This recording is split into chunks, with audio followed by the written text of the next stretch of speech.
Marie et ses amis poètes vous proposent aujourd'hui La tendresse.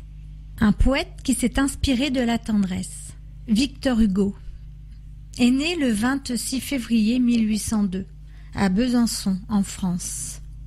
Décédé à Paris le 23 mai 1885, poète, romancier et dramaturge, Victor Hugo était sans conteste l'un des géants de la littérature française. Les romans les plus connus de Victor Hugo sont Notre-Dame de Paris et Les Misérables. Et voici maintenant, dans l'alcôve sombre. Dans l'alcôve sombre, près d'un humble autel, l'enfant dort à l'ombre du lit maternel, tandis qu'il repose sa paupière rose, pour la terre close s'ouvre pour le ciel.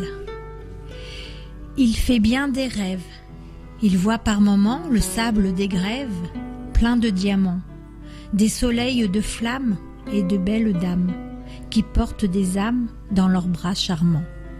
Songe qu'il enchante, il voit des ruisseaux, une voix qui chante sort du fond des eaux.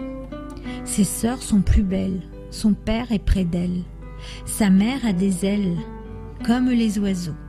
Il voit mille choses, plus belles encore, des lys et des roses, plein le corridor, des lacs de délices où le poisson glisse, où l'onde se plisse à des roseaux d'or.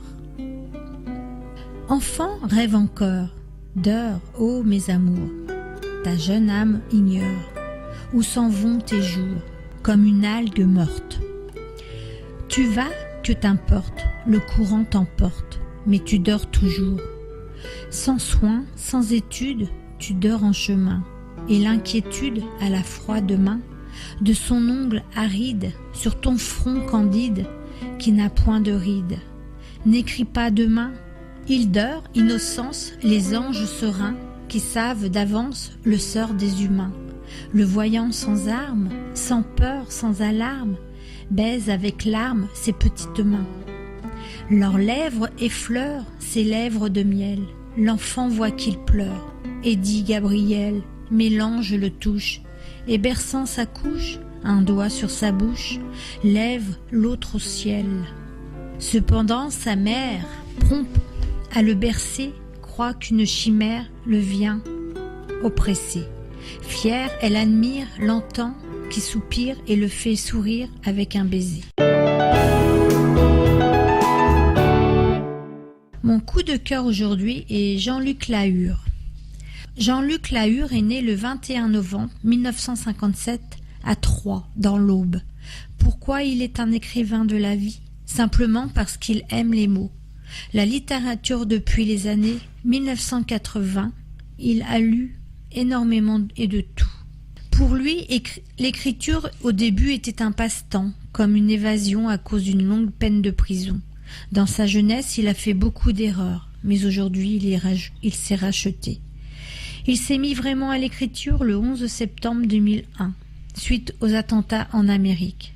Il ne pouvait plus se taire et garder cela pour lui.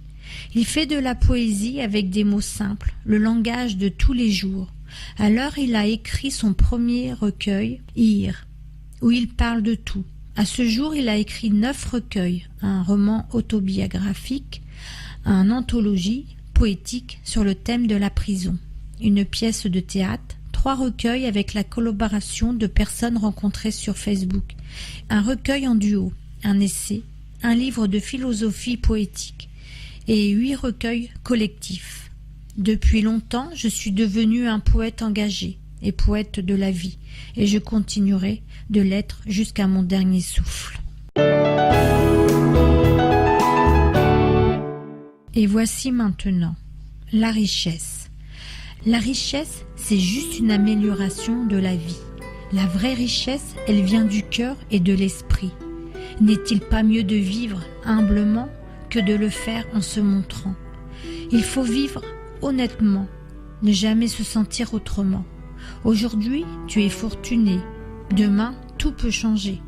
L'argent ne fait pas le bonheur. Toute richesse est dans le cœur. Avoir, oh oui, c'est bien, mais le savoir, voilà la valeur du bien. Le plus beau sur notre planète, être soi, savoir rester honnête, ne pas vouloir ce qui n'est pas à toi. La vie est comme tu es, la vie est ce que tu fais.